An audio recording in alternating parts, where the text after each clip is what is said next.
What up? It's Jimmy from odds.com. This is a clip from our big NBA show. To check out the entire show, hit the link at the bottom of the screen. It's available exclusively on odds.com. Let's move on. That was Bucks Raptors. We move on to 8:30 p.m. Eastern. Celtics Spurs is next on the docket. Celtics 10-6, 5-4 on the road. Spurs 9-8, 3-5 at home. We're at AT&T Center, San Antonio, Texas. We have a full market. So in this spot, Celtics opened up as 3-point favorites, quickly went to 3.5. We have a 4 now on the board. This total is sitting at 225. We have 225.5, but there hasn't been much movement there. Celtics pace, last 5 games, 9th in the NBA, 100.8 possessions a game. Spurs 6th at a 101.40. As an example, just the top 10 pace teams last year, you would be getting a 103.5 or a 104 possessions a game. And that's an example of how much slower things are right now. Celtics have won 2 straight. They destroyed the Cavaliers 141-103 on Sunday, and then won at Chicago on Monday 119-103. Brown went for 26 points. Jason Tatum returned with 24. Marcus Smart 13 points, 11 assists. This team has done a great job of handling adversity. This team has a ton of character, a ton of heart. And when are they going to be bet on? Probably right now. Probably now here against the Spurs. They're a healthy group, really sort of almost for the first time all year. And let's see how far they can go.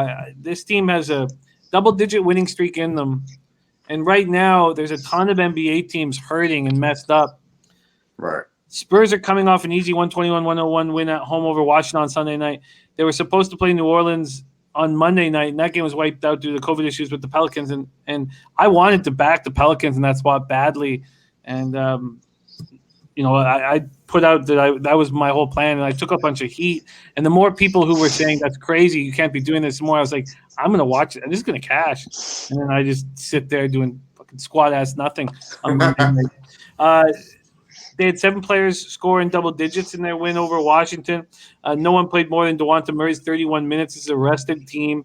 Murray had a triple-double, 11 points, 11 boards, 10 assists. The Spurs bench, I've talked about it on the show. I like it. Rudy Gay, Patty Mills, Jakob Poeltl, and then Devin Vassell has added a nice piece. I love the bench. Pop has something to work with. LaMarcus Aldridge, he's almost becoming a Blake Griffin-esque to me. Yeah. And I would like to open hand slap that face. I wouldn't be able to miss that schnoz of his either, man.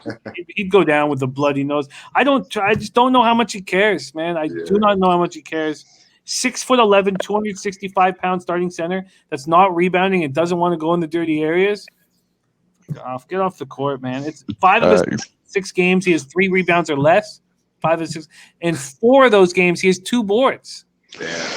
2 boards, and this isn't a guy who's playing like he's not playing in the teams. This guy's playing 30 minutes a game, and right, getting paid too. Getting paid, bro. Big money. Celtics, Spurs here. We get rolling. Let's let Dutch Boy Fresh get us off the ground here. Celtics, Spurs, take it away. Okay, so you mentioned a lot about the Celtics. I think they did extremely well with handling the COVID.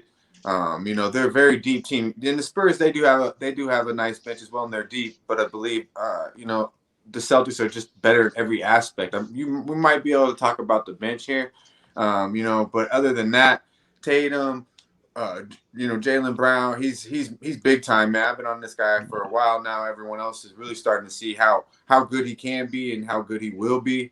And then you add Kemba back. You got Smart, and I love Tristan Thompson and Thies down there. They're the guys that they don't want the ball. They just get rebounds. They're gritty.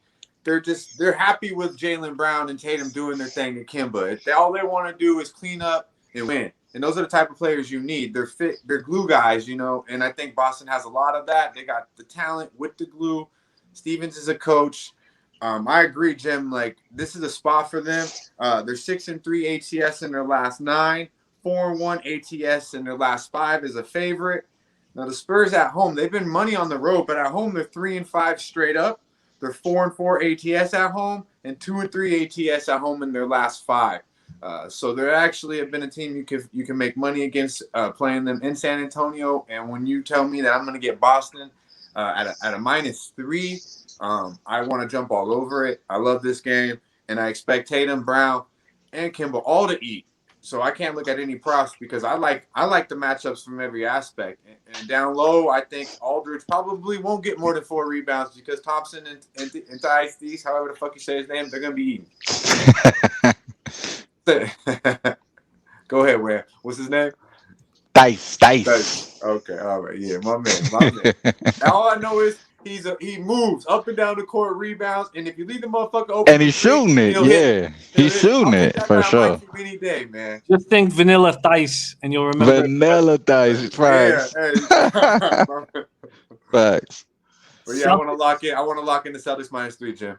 I will look for him. I can't get you to 3 anymore. I can't get you to 3.5. Yeah, I see 3.5. Yeah, I see 3.5. But it does make a ton of sense that you are making this move. I'm going to do the exact same thing. It's 3.5 for Bet365 right now. This makes a ton of sense to me, and no need to get cute. But a question here. We'll let Wham talk about it. Feels like we can see points in this spot. Spurs are putting up points. And I mean, to get to that 225, we're not asking too much here. I wonder if the over is in play. Let's hear what Wham has to say about this spot here, Celtics Spurs. That's interesting that you mentioned the over there. I didn't really have anything on the over just yet, but I'm going to look into that just as I'm breaking this down right now. So the last 3 games for these 2 teams, it definitely favors the Celtics.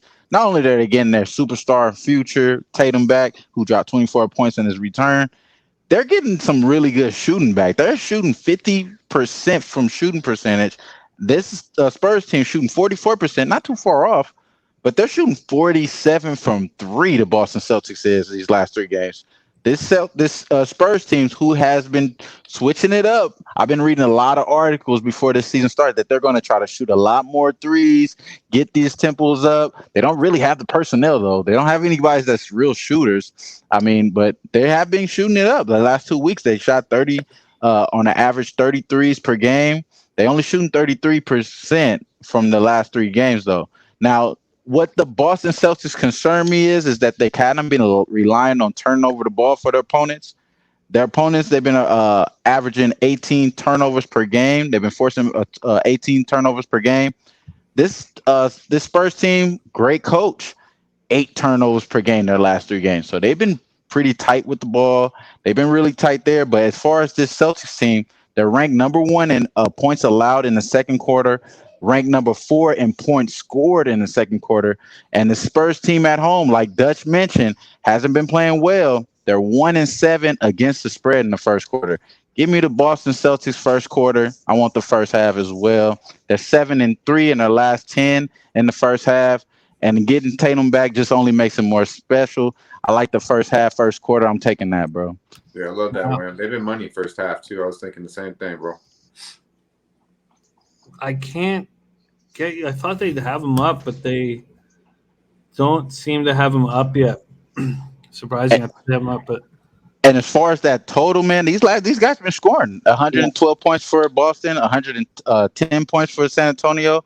They could get over this total, bro. At 225, they could get over that total. Yeah. And they've been praying. They haven't been tight. They've been tight on these turnovers for San Antonio, and these guys been shooting lights out. That makes sense. I like that. Actually, I'm gonna move on. Celtics -3.5 full game and the over 225. Wham's on first quarter, first half, and Dutchie's on the Celtics full game -3.5 and -110. And that concludes the Celtics Spurs breakdown.